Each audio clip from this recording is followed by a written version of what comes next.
दिदी, यसपालि तिजमा माइत गइदेऊ ल। यो आग्रह तिम्रो भाइको मात्र होइन, यो त एउटा बुढो बाबुको मौन रुवायो। तिमीलाई याद छ दिदी, सानो हुँदा तिमी लडेर घुँडा फुटाउँथ्यौ, बा तिमीलाई काखमा बोकेर भन्नुहुन्थ्यो, मेरी छोरीलाई केही हुँदैन, म छु नि। तिमी नयाँ कपडा माग्थ्यौ, उहाँले आफ्ना चप्पल फाटे पनि किनिदिनुहुन्थ्यो। तिमीलाई स्कुल पुर्याउन घाम पानी केही भन्नुहुन्न थियो। तिमी हाँस्दा उहाँ संसार जिते जस्तो हाँस्नुहुन्थ्यो। आज उही बा बुढो हुनुभएको छ, हातका नसाहरू निस्किएका छन्, अनुहारमा चाउरी बढेको छ, घुँडाले साथ दिँदैन, साथ छोड्दै गएको छ। तर छोरी आउने बाटो हेर्ने आँखा भने अझै बुढा भएका छैन। दिदी, तिज आउँछ, गाउँको प्रत्येक घरमा रमाइलो हुन्छ। घरमुनिको बाटोभरि रातताम्मे सारी लगाएर चेलीहरू हाँस्दै जिस्किँदै माइत गइरहेका हुन्छन्। कसैले आमालाई अँगालो हाल्छन्, कसैले बाबुको खुट्टा ढोक्छन्, कसैले भाइलाई बोलाएर भन्छ, ए म आइपुगेँ। यो दृश्य देख्दा हाम्रो बाले पनि टाढाबाट मुस्कुराउने प्रयास गर्नुहुन्छ, तर त्यो मुस्कान केही सेकेन्ड पनि टेक्दैन, किनकि उहाँलाई थाहा हुन्छ त्यो भिडमा उहाँका छोरीहरू छैनन्।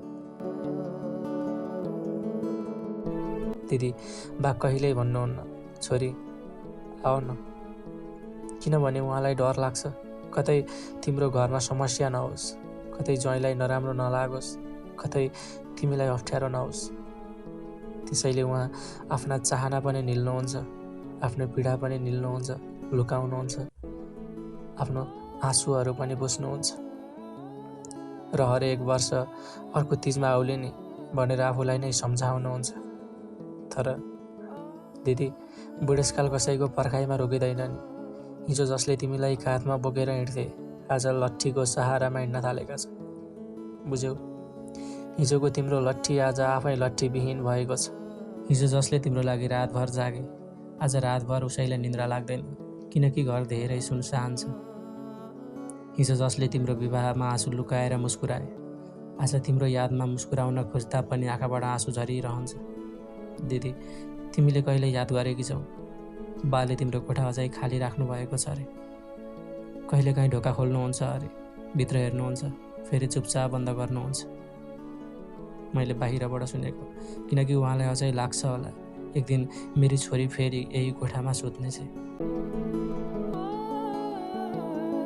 तिजको दिन उहाँ बिहानै नुहाएर नयाँ दौरा लगाउनुहुन्छ अरे, घरको आँगन सफा गर्नुहुन्छ अरे, बारदलीमा बसेर घरमुनिको बाटोतिर हेर्नुहुन्छ। बाटोमा हिँड्ने अरे एक रातो सारीलाई एकछिन आफ्नै छोरी सम्झिरहनुहुन्छ अरे। तर जब त्यो चेली अर्को घरको आँगनमा बस्छिन्, उहाँको आँखाभरि आशा होइन आँसु भरिन्छ। दिदी, यदि तिमी यसपालि पनि गएनौ भने सायद अर्को वर्ष बाद त्यही भिडीमा नबस्न पनि सक्नुहुन्छ। सायद अर्को तिजमा घरको ढोका खुल्ला होला, तर छोरी आयौ भन्ने शब्द नहोला। सायद अर्को वर्ष तिमी माइत पुग्दा तिम्रो स्वागत गर्न दौडिने ती पाइला सधैँका लागि रोकिएका होलान्। त्यसपछि तिमीले बाको फोटो अँगालेर जति रोए भने बाको काख फिर्ता आउने छैन। दिदी, आमा बुबा सधैँ बाँच्दैनन्, उहाँहरूले माग्ने सम्पत्ति होइन, उहाँहरूलाई चाहिने समय हो। एक दिनको भेट, एकछिनको अँगालो, एउटा बा म आएँ भन्ने शब्द, यति नै त हो उहाँको सम्पूर्ण संसार। त्यसैले दिदी, हामी अझै भाग्यमानी छौँ, तिमी अझै भाग्यमानी छौ, किनकि बा अझै जीवित हुनुहुन्छ। कृपया यो तिजमा कामको बहाना नबनाऊ, समयको बहाना नबनाऊ, दूरीको बहाना नबनाऊ, किनकि बुढा बाबुको आँखाले छोरीलाई पर्खन छोडेको दिन त्यो घर रहँदैन, स्मृतिमा बदलिन्छ। दिदी, हामी त परदेशमा छौँ, बाको निधारको पसिना पुस्न पनि सक्दैनौँ। उहाँ जङ्गल जाँदा पछि पछि नाम्लो डोको बोकेर हिँड्न सक्दैनौँ। बेलुकी घर फर्किँदा बा थाक्नुभयो भनेर पानीको गिलास थम्याउन पनि सक्दैनौँ। हामीले त बाध्यताले बुबालाई एक्लै छोडेका छौँ, तर तिमीले कम्तीमा यो तिजमा उहाँलाई एक्लै नछोडिदेऊ। दिदी, यसपालि तिजमा माइत गइदेऊ ल।